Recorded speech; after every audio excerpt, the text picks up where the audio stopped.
Mandibulise kuni bathandi bezemidlalo eMzantsi Afrika, ingakumbi kuni balandeli bebhola elikhulu ke laseMzantsi Afrika. Baphulaphula ke iphelile ke imetshi ke yanamhlanje. Kaizer Chiefs ithabe ke iyaphumelela kwimidlalo wabo weCAF Confederation Cup, bebetha pha iqela lapha eEgypt iAl Masry pha ngo-2-1. Amakhosi inqaku labo lesibili Telefoko pha Eden McCarthy emveni kwenhloko enhle kakhulu behedwa pha uZitha Khweneka, wayithatha kuZitha Khweneka lo bhola yaze yabetha kunozinti wabo, yabuyela pha u-Eden McCarthy, yayithatha umfana omdala ke wayivalela emnatheni. Yaba ke loo nto yenza into yokubana iKaizer Chiefs ibethelele pha isikhonkwane ke baphulaphule. Siselapho ke kulo mdlalo lowo ke masingene banzi emetshini yonke ke namhlanje. Masiqale pha ke emveni kokubana kuthe kwaqala pha i-second half. Nawukhumbula into yokubana ke iKaizer Chiefs pha ingene nge-second half abafana abadala belida pha ngo-1-0.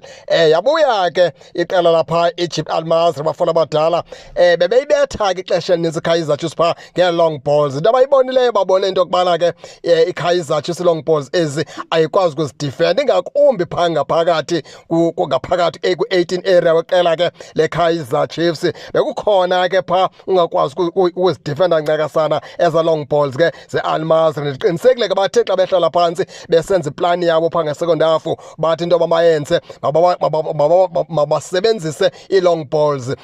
Nangoku ibhola yabo abathe bayikora abafana abadala ibizi-long balls, yathathwa yabekwa straight kulaa player yabo ibipha ngaphakathi ebhokisini, washiyeka ke pha umsimange. Endicinga into yokubana umfana omdala bezama kuyingqubuza, mhlawumbe bezama uyodifenda okanye kodwa iyawashiyeka ke yaphuma yodwa laa player, yayithatha ibhola ke yayivalela emnatheni. Ndanaloyiko ke emveni kwalaa goal, ngoba ke ndibona into yokubana ke bayaspeyisa aba bafana be-Al Masry, and ezi long balls zabo zanenkangela kwengathi zawufuna ukusebenza, zawufuna ukuyishukumisa iKaizer Chiefs. Kodwa ke yonke loo nto yatshintsha emva kokubana iKaizer Chiefs ithe yafumana inqaku lesibini, yadepheka intlantsi iAl Masry, yadepheka amandla. Emveni koko yaphinde yaqala phantsi, ithe isodepheka amandla iKaizer Chiefs kwacaba ke uPulemot uphakamise kakhulu, ngoba kuthe kusophuma uMduduzi Tshabalala batsala uPulemot lo bamdlalisa inumber 10, waqhamuka apha ke behind izi-strikers ezi ke zeKaizer Chiefs, behind ii-defenders ezi ze-Al Masry. Kulapho ke kwenzeke khona ingxaki, iqela le-Al Masry alakwazi ke ngoku uba nalo mvilo uku-atheka, kwanyanzela into yokubana ke malihoye lo mlilo uza nomodi apha ke kwi-defenders zabo. Yabona ke ndidla ngoyitsho ke le nto kabaphulaphula, futhi ke ndakuyiphinda nangoku. If iteam yakho iya-atheka, ninceda ii-defenders zenu, niziphungulela umthwalo, ngoba eza defenders Al Masry ngoku azikwazi ukuya njengemvula zihlasele, ngoba zinoloyiko into yokubana kunomodi oyimvula kaNoah apha xa kwabo, kunolilepo ecaleni, phinde futhi ke ngoku kube lo mfana kaDa Silva ecala, kusho ukuthi abazukwazi ke ngokuvula ncakasana pha ngasemva bahlasele nge-left back, bahlasele nge-right back, okanye bathume enye center back, ngoba neKaizer Chiefs ayiyekanga ukuhlasela. Ndiye nditsho ke ndithi ke i-attacking players zinceda lapho, ngoba zona nazo ziqonde edabini, zisho zikwazi ubamba laa defender yetim enidlala nayo ingakwazi ukusobuluka ibheke phambili. Yiyo laa nto iKaizer Chiefs ithe ke yabe ke iyababamba abafana ke be-Al Masry ixesha elide bengakwazi unyakaza, yake yawukhontrola ke umdlali iKaizer Chiefs ke, ingakumbi esaziketheni sebala. Ndibathulela umnqwazi pha uMabuye kunye ke le ndodanyana ke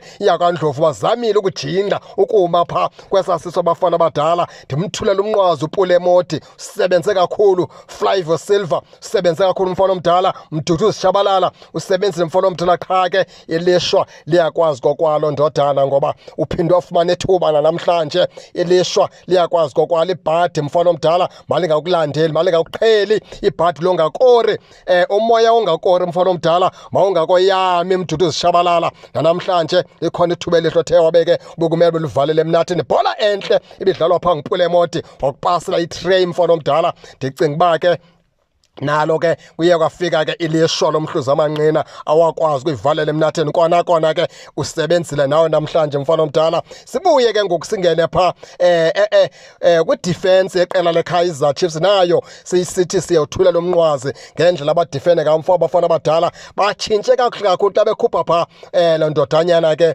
yakwa Solomons bebuyisela pha umonyane. Mani ke nizobele ke into yokubana aba baqeqeshi pha basebenzise eyiphi na okanye ubuphi ubuqhinga. Masenze kanje ke uSolomons umfana omdala ugunye ngo-attack ixesha eninzi, eza runs zakhe zezi umfana omdala zimenza ke aperforme kakuhle, abonakale njengomdlali okwizinga eliphezulu emetshini, abonakale njengomdlali ozonceda iKaizer Chiefs ukubana ke mayifumane igoal. Into enzeke phaa ke ngoku laa team eAl-Masry iye yafaka iiplayers ezimbini ezisokolisayo kwelaa cala lakhe umfana kaSolomons. Laa nto yambethe ekubeni ke ngoku uSolomons angakwazi ukuatheka. Kwanyanzeleka into yokubana makame endaweni enye ngoba ujongene namadoda anamandla amabini phaa phambi kwakhe. Yambetha ke laa ndoda ebeyimakile, ebistrong kakhulu phaa uSolomons, bingayifuni iplayer ke ezo-overlapper. Into ebangela uba uSolomons akhutshwe ke into yokubana ke akamhlanga apha ekumakheni, mhle ekuathekeni, kanti uThabiso Monyane mhle ekumakheni. Uyakwazi uThabiso Monyane ukuthi ke ngoku asobona uba imeko ayivumi ukuthi makabheke phambili, avulasheke ngasemva asebenzise ukumakha kuphela. Laa nto wayenze kubafana kukhutshwa phaa uMudau kwafakwa yena, zange asibone isidingo sokuatheka phaa Monyane. Wabona into yokubana ngcono aveleme amakhe le ndoda emakleyo ayivale qha ibingakori kude kophela umdlalo. Naso ke sizathu esenze into yokubana ke babona into yokubana ngcono bafake uMonyane kulaa right back, ngoba uMonyane ugood naye ekuathekeni kodwa uphinde abe good kakhulu ekufundeni iplayer emakleyo, abe good kakhulu ekufundeni ke umdlalo, abe good kakhulu apha ekumakheni, ngoba uMonyane uyayijonga iplayer emakleyo into yokubana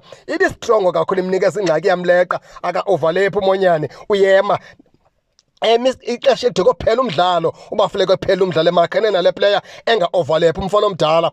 Kanti yena ke uSolomons isikakhulu uthi azakwazi be uyaperform emetshini, funeke ke enze eza runs ezike bezizamcinezela kakhulu ke abonakale njengeplayer yatsitsa okanye njengeplayer ke yalikroba namhlanje boKaizer Chiefs, ngoba ke eza runs zakhe bezizayibethisa kakhulu iKaizer Chiefs, ngoba ke laa player beyimakhile namhlanje nge-second half ibibonakala into yokubana ivutha amalangatye, ibingamfuni nokubana maka-atheke phaa uSolomons, bifuna soleke emile kwacaba ke nalapha ekumeni umfana omdala iyamohlula le ndoda. Yiyo laa nto ke wabonakala into yokubana ke makufakwe phaa uMonyane, ngoba uMonyane noko uzawukwazi umakha aphinde akwazi ukugepha enze za runs ngexesha elilodwa umfana omdala.